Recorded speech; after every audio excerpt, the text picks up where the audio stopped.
हमारे मुआशरे में गर्ल्स जो सी हैं फीमेल्स वो सेव नहीं है, तो आप समझती हैं कि वो मुआशरे में सेव है या पाकिस्तानी मर्दों को जो हर एंगल से गलत दिखाया जाता है? नहीं, ये नहीं कह सकते। देखें, आप पाकिस्तानी मर्दों को नहीं कह सकते। आप ओवरऑल पूरी दुनिया में भी देखें तो मर्द हर जगह ही ऐसी चीज़ें हैं। आप देखें, अमेरिका देख लें, यूके देख लें, यूएसए देख लें, वहाँ पर भी ये चीज़ें हैं। तो मोबाइल तो अब ऐसे है कि जैसे एक नेसेसरी, जैसे सिलेबस के साथ मोबाइल भी ज़रूरी हो गया।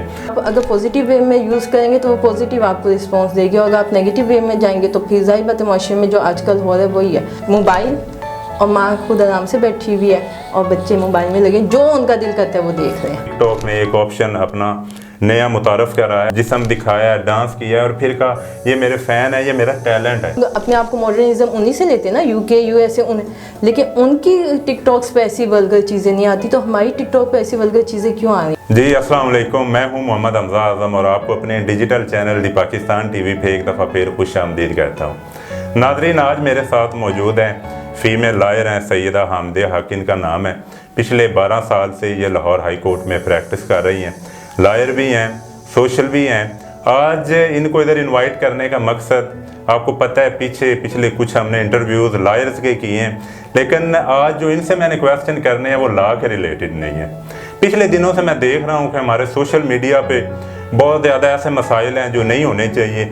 आज इनसे डिस्कस करेंगे, क्योंकि ये फ़ीमेल भी हैं और साथ सोशल भी हैं। इन्होंने जिस नज़र से मुआशरे को देखा है, सारा दिन फील्ड में होती हैं, मेरे ख्याल से ये बेहतर आपको गाइड कर सकते हैं। जी अस्सलाम वालेकुम। वालेकुम अस्सलाम। मैं फ़र्स्ट ऑफ़ ऑल आपको वेलकम करते हैं और आपका शुक्रिया अदा करते हैं कि आपने हमें टाइम दिया। तो फर्स्ट क्या आपने हमें इनवाइट किया? पहले तो मुझे अपना शॉर्ट सा इंट्रो बता दें कि आपने अपनी एजुकेशन के बारे में और आपने प्रैक्टिस कब स्टार्ट की और अभी आप किस दफ्तर में काम कर रही हैं? जी ज़रूर। मैंने जो है 2010 में जो है लॉ कंप्लीट कर लिया था, लेकिन मैं 2014 में जो है बाकायदा प्रैक्टिस स्टार्ट की, और मेरी जो पहला चैम्बर था वो कॉर्पोरेट चैम्बर था और कमर्शियल लॉ से रिलेटेड था। हारून डुगल साहब के साथ मैंने प्रैक्टिस स्टार्ट की और उसके बाद जो है सिर्फ उन्हीं का ऑफिस ज्वाइन किया। अब जो है अब रिसेंटली मेरी अपनी प्रैक्टिस है, मेरा अपना चैम्बर है, लीगल एवेन्यू के नाम से मेरी फर्म है, और अल्हम्दुलिल्लाह हम लोग जो हैं commercial, corporate, property, service law, family law, और अब जो है 9C में भी इंशाल्लाह अब हमारे कुछ केसेस आए मेरे पास 9C के भी, तो क्रिमिनल में भी जो है अब काम स्टार्ट कर लिया हुआ है। माशाल्लाह। मैडम क्रिमिनल लायर भी हैं। आपने कभी ये आपको नहीं फील हुआ कि फ़ीमेल और क्रिमिनल लायर, क्योंकि इसमें फिर आपको पता है थाने कचहरी के बड़े चक्कर लगते हैं, तो आपने कभी ये फील नहीं किया कि मैं इस जो ये क्रिमिनल प्रैक्टिस कर रही हूँ इसमें कोई अनकंफर्टेबल हूँ? अगर मैं ये समझूँ कि बीइंग अ फीमेल अनकंफर्टेबल हूँ तो फिर तो मैं लॉ में भी अनकंफर्टेबल हूँ, क्योंकि लॉ को भी वो समझते हैं कि जी मेल डोमिनेट प्रोफेशन है। अगर आप प्रोफेशनल हैं तो फिर आपको मेल या फीमेल से कोई फ़र्क नहीं पड़ता। जब आपको अपनी बात कन्वे करनी आती है, जो लॉयर होता है उसने कन्विंस ही करना है। अगर आप कन्विंस कर सकते हैं तो आप हर काम कर सकते हैं। तो मुझे इतनी कोई मुश्किल नहीं हुई। मैं पुलिस, थाने, कचहरी हर तरह के लोगों से डील करती हूँ, और अल्हम्दुलिल्लाह बड़ा अच्छा रिस्पांस भी मिलता है। ये नहीं कि वो कोई बदतमीज़ी करते हैं या कुछ इस तरह। अगर आपको लॉ आता है, आपकी लॉ पर ग्रिप है, मैं हमेशा एक बात करती हूँ कि जब आप प्रोफेशनल हैं तो फिर अच्छे लॉयर बने, थोड़ा पढ़ें या ज़्यादा पढ़ें, जो भी काम करें उसको परफेक्ट करने की कोशिश करें, तो फिर आपको किसी भी फील्ड में मुश्किल नहीं होती। मैडम, एक कॉमन क्वेश्चन जो मैंने आपसे करना था, जो लोग सुनना चाहते हैं कि हमारे मुआशरे में गर्ल्स जो सी हैं फीमेल्स वो सेव नहीं है। आपने इतने अरसा प्रैक्टिस भी की है, सारा दिन आपका बाहर मुआशरे में गुजरता है, क्या आप ये समझती हैं कि जो एक ये बना हुआ है ट्रेंड कि बंदा अगर खुद ठीक हो तो फिर मुआशरा भी ठीक है, इस बारे में आप बताएं कि अगर एक फ़ीमेल है वो बाहर जा रही है, वो खुद अगर ठीक है अल्हम्दुलिल्लाह, तो आप समझती हैं कि वो मुआशरे में सेव है या पाकिस्तानी मर्दों को जो हर एंगल से गलत दिखाया जाता है, क्या वाकई पाकिस्तानी मर्दों का इसमें कसूर है? नहीं, ये नहीं कह सकते। देखें, आप पाकिस्तानी मर्दों को नहीं कह सकते। आप ओवरऑल पूरी दुनिया में भी देखें तो मर्द हर जगह ही ऐसी चीज़ें हैं, ठीक है।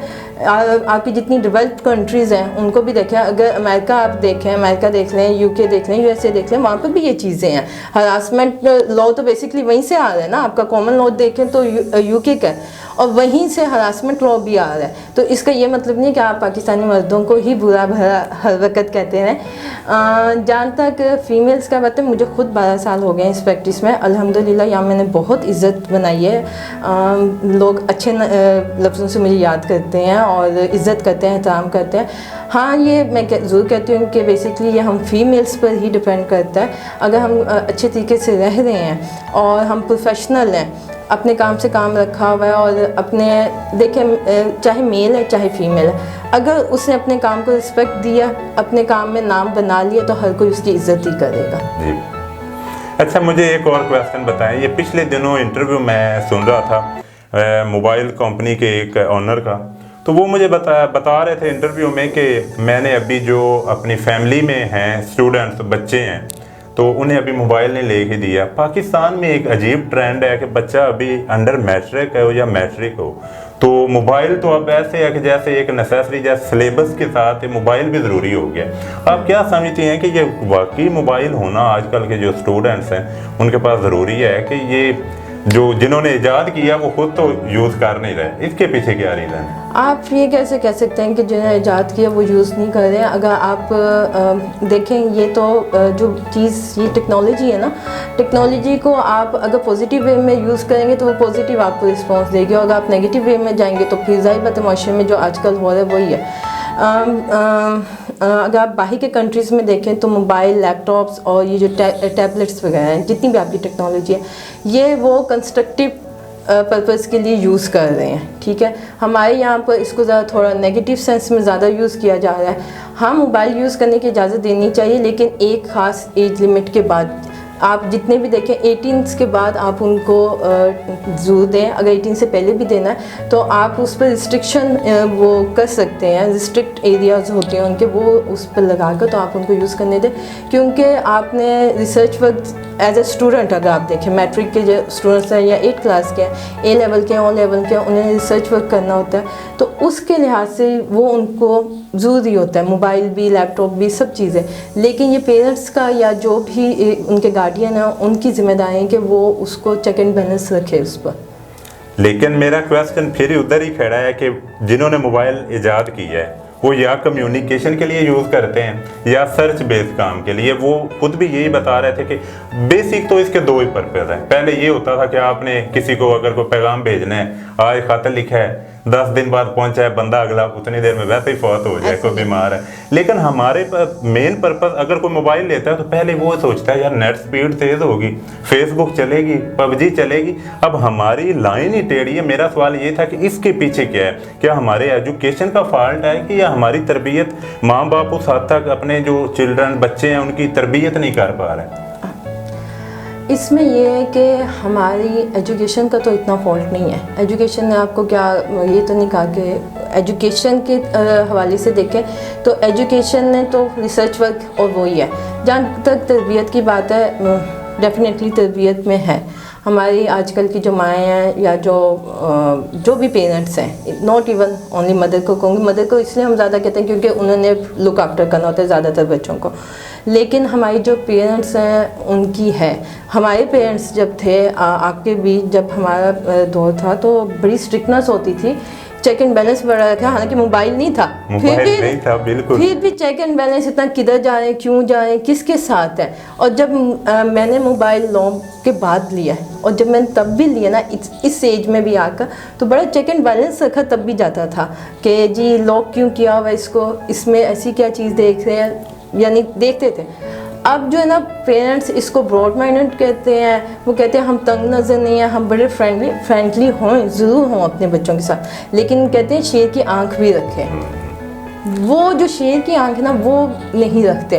फ्रेंडली होना एक अलग चीज़ है, अपने बच्चों की तरबियत एक अलग चीज़ है, जो कि आजकल लैक है, कमी है, जिसकी तरबियत नहीं है। मैं यही तो पहले भी आपसे यही सुनना चाह रहा था कि आप कम अज़ कम पेरेंट्स को ब्लेम करें।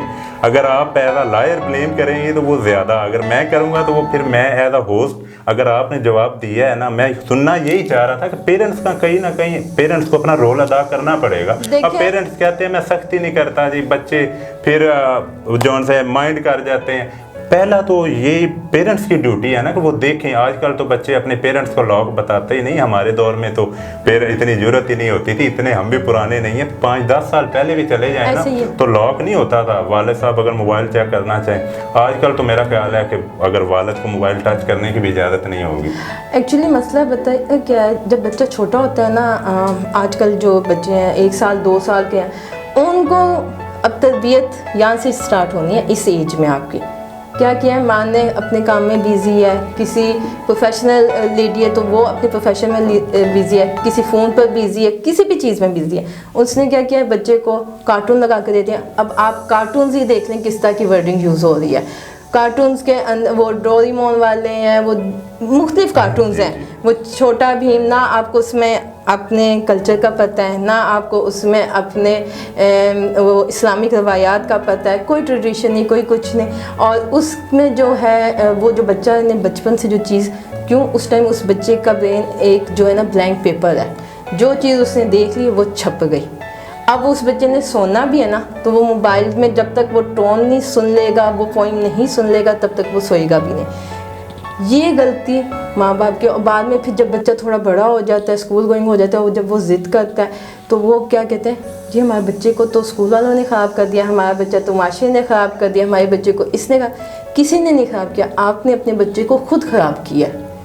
उस एज में उसे वो चीज़ दी है जिस एज में उसको वो चीज़ की ज़रूरत नहीं थी, उस एज में उसको ज़रूरत आपकी थी। और साइकोलॉजिकली भी आप किसी साइकोलॉजिस्ट को भी यहाँ बुलाएंगे तो वो भी आपको बताएगा कि बच्चा जब मदर वूम में होता है, जब वो 4 से 5 माह का होता है, तब से उसकी ब्रेन जो है वो काम करना शुरू कर देता है। वो मदर से अपनी सारी इन्फॉर्मेशन कंसीव कर रहा होता है, और जो मदर उस टाइम कर रही हैं, मोबाइल यूज़ कर रही हैं, कुछ भी, वो ऑटोमेटिकली उसके ब्रेन में चल रही होती हैं चीज़ें अनइंटेंशनली। हमारे ब्रेन में 99% चीज़ें अनइंटेंशनली होती हैं, 1% जो हमारे इंटेंशन में होती हैं। ये साइकोलॉजिकली पॉइंट ऑफ व्यू है, ये साइंसी तौर पे भी प्रूव है कि ये जो चीज़ें ये हमारी, देखें हम लोग जब थे, हमारा कुछ भी हो जाता था। अभी अगर रिसेंटली आप 10 साल पीछे भी जाएं, तब क्या बच्चों को मोबाइल दिए जाते थे?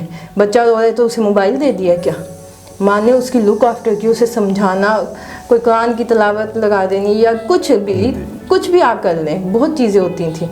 लेकिन अब क्या, अब मोबाइल, और माँ खुद आराम से बैठी हुई है और बच्चे मोबाइल में लगे, जो उनका दिल करता है वो देख रहे हैं। कुछ भी नहीं, एक इलाज तो मार भी था। हमें तो ये नहीं भी कुछ चीज़ दे देते थे, वो बस ये था थोड़ी सी मार पड़ी। हाँ जी, मैं अभी आपने जो अभी जवाब दिया है ना, यही अगर आप पहले दे देती, मैं यही सुनना चाह रहा था कि हमारी बेस गलत है। अभी पेरेंट्स, अभी बच्चा पैदा नहीं होता तो माएँ क्या मोबाइल दे देती हैं जिसपे आप ट्यून लगा दें, कार्टून देख लें। अभी मैं नेक्स्ट क्वेश्चन मेरा ये है कि आजकल एक ट्रेंड जो चला हुआ है ना, टिकटॉक ने एक ऑप्शन अपना नया मुतारफ़ कर रहा है। हम तो टिकटॉक कम ही देखते हैं हमारी फील्ड, उस पर एक लाइव वाला ऑप्शन है, शायद आपकी भी नज़र पड़ी हो। अब सारी रात उस पर फीमेल्स और मेल्स ऑनलाइन आ रहे हैं, उनकी मैच कोई कहते हैं जी, उस पर मुख्तलिफ बॉडी पार्ट्स के नाम लिए जा रहे हैं, माँ बहनों को गालियाँ दी जा रही हैं एक दूसरे से, और लोग आगे जो देखने वाले हैं वो कोई उसे फूल दे रहा है, कोई शेर दे रहा है, वो कोई उनका बना हुआ सिस्टम। मेरा क्वेश्चन इधर ये है कि क्या देखने वालों का फॉल्ट है या जो उधर लगा के तमाशा बना रहे हैं, जो आ रहे हैं लाइव, उनका कसूर है, या आप समझती हैं कि अगर वो तो आ रहे हैं वो ठीक है, जो देख रहे हैं उनका फॉल्ट है? अच्छा, इसमें बात ये है कि आपने जिस तक बताया, खैर मैं टिकटॉक की इतनी बड़ी फ़ैन नहीं हूँ, ना मैं इतना यूज़ करती हूँ, मुझे इसका खैर पता नहीं है। लेकिन जितना भी देखा है आजकल तो बहुत ही उसमें क्रिएटिविटी के नाम पर जो है ना बेशर्मी और बेहयाई चल रही है। कुछ ऐसा नहीं है कि जो आप कहें क्रिएटिविटी है।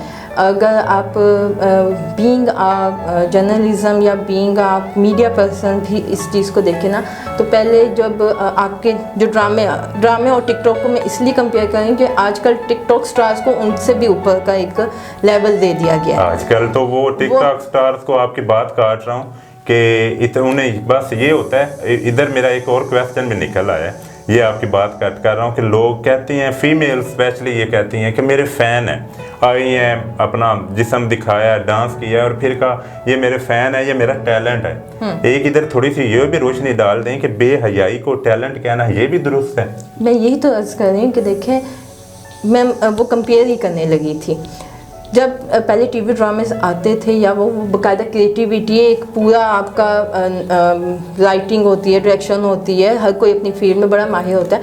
अब हर कोई बंदा उठकर आकर 2 ठुमके लगा रहा है, एक कोई गंदा जोक कर लिए, तो ये क्रिएटिविटी नहीं है। आप इसको कभी भी नहीं कहेंगे कि ये क्रिएटिविटी है, इट्स अ वल्गर। और ऐसी चीज़ें बैन होनी चाहिए जो कि नहीं होती।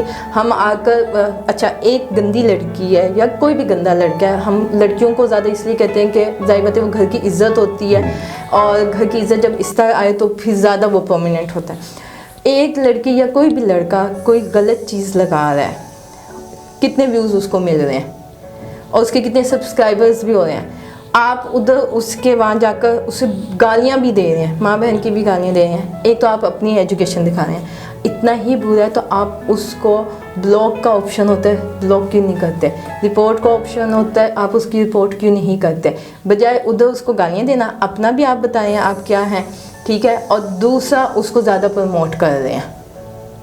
और फिर जो तीसरा बंदा आता है कोई इसके हक़ में बोल जाता है, वो और ज़्यादा प्रोमिनेंट हो रहा है। आपके सामने है, मैं किसी का भी नाम नहीं लूँगी, अल्लाह ताला सबके पर्दे रखें, लेकिन जितनी भी अभी फ़ीमेल टिकटॉकर्स हैं जिनके साथ बड़ा बुरा होता रहा है, वीडियो लीक्स होना, ये होना वो होना, और बाद में क्या है, आप ही ने उनको इतनी हाइप दी है, उनकी वीडियो लीक होने के बाद फिर भी वो इस मौशे में एग्जिस्ट कर रही हैं और उनको इज्जत भी उतनी आप लोग दे रहे हैं। पहले से ज़्यादा मिलती है यहाँ, तो पहले से ज़्यादा मिल रही है, इज्जत भी मिल रही है, पैसा भी मिल रहा है। क्यों? क्योंकि हम कसूरवार हैं, हम उनको देखते हैं, जितने जितने उनके व्यूज़ हो रहे हैं, जितनी दफ़ा आप क्लिक करेंगे उतने ज़्यादा उनको व्यूज़ मिल रहे हैं। अगर आप हमारे माशरे से मुराद, मैं इसमें इंडिया का भी लूँगी, पाकिस्तान का भी लूँगी, इसका कंपैरिजन आप दूसरे कंट्रीज़ के साथ करें। मैं चाइनीज़ के भी टिकटॉक देखती हूँ, चाइना के टिकटॉक आप जब भी देखें वो अपनी किसी ना किसी प्रोडक्ट की क्रिएटिविटी बयान कर रहे होते हैं कि ये प्रोडक्ट इस तरह का, ये घर इस तरह का यूज़ हो रहा है, इसके अंदर ये चीज़ें, वो उसकी ऐड कर रहे हैं। क्या वो इंसान नहीं है? वो हम अपने आप को मॉडर्निज्म उन्हीं से लेते हैं ना, यूके यूएसए उन, लेकिन उनकी टिकटॉक्स पे ऐसी वल्गर चीज़ें नहीं आती, तो हमारी टिकटॉक पे ऐसी वल्गर चीज़ें क्यों आ रही हैं? इसमें एक तो जितनी बेरोज़गारी हो गई है, हम लोगों ने नंगे होने को मॉडर्निज्म का नाम दे दिया। तीसरी बात, हमारे पेरेंट्स का कुछ चेक एंड बैलेंस नहीं है। 2 रुपये हमने क्या कमा लिया, हमने अपने पेरेंट्स को बुरा भला समझना शुरू कर दिया। हमारे लिए सब कुछ हमारा पैसा है, कोई इज़्ज़त कोई एहतराम किसी का कुछ नहीं है। हम समझते हैं पैसा है तो सब कुछ है, ऐसा बिल्कुल भी नहीं है। इज़्ज़त से बढ़कर कुछ भी नहीं है। पैसा, आपका जितना रिस्क लिखा है वो आपको आ ही जाना है। ये बिलीव की बात है जो कि आज के बच्चों में ये चीज़ नहीं है, उनका अल्लाह पर यकीन नहीं है। जिस दिन उन्होंने ये यकीन कर लिया, मैं दावे से कह सकती हूँ कि उनका रिस्क उनसे कोई भी नहीं छीन सकता। नंगे होने से बेहतर है कि आप जो आपका प्रोफेशन है उस प्रोफेशन में रहकर उसमें तरक्की करें। जो इसमें भी तो हम टाइम लगाते हैं ना, कितनी दफ़ा वीडियो बनाते हैं, उसको डिलीट करते हैं और फिर पूरा दिन लगा लेते हैं, इस पर मेहनत कर रहे हैं ना। मेहनत तो फिर हर काम में इसमें उल्टा ज़्यादा मेहनत होती है। हो रही है ना मेहनत, कि कितना का हम वल्गर इसको कर सकते हैं, कर रहे हैं ना। तो यही चीज़ हम अगर दूसरे पर कर लें, अपने ही फील्ड में, मैं अपनी फील्ड की बात करती हूँ, हमारी फील्ड में ऐसे बहुत से लोग हैं जिसने हमारी फील्ड को ही ख़राब करने की कोशिश कर रहे हैं, तो बजाय वो उसमें अपनी ही फील्ड को प्रमोट करें। उससे पता क्या होता है, ये जो आजकल की जनरेशन जब वो ये चीज़ें देखती है ना, वो बड़ी वो फैंटेसी वो समझती हैं कि पता नहीं क्या है, इनके पास क्या है, सिर्फ क्या है, उनके पास व्यूअर्स ज़्यादा है, ठीक है। और ये चीज़ें आपको कभी भी कल को काम नहीं आएंगी। बीइंग अ लॉयर मैं कह रही हूँ कि ये चीज़ें आपको कभी, अगर यही उससे आधा टाइम आप अपने प्रोफेशन में लगाएंगे, आपका प्रोफेशन आपको कहाँ लेकर जाएगा आप सोच भी नहीं सकते।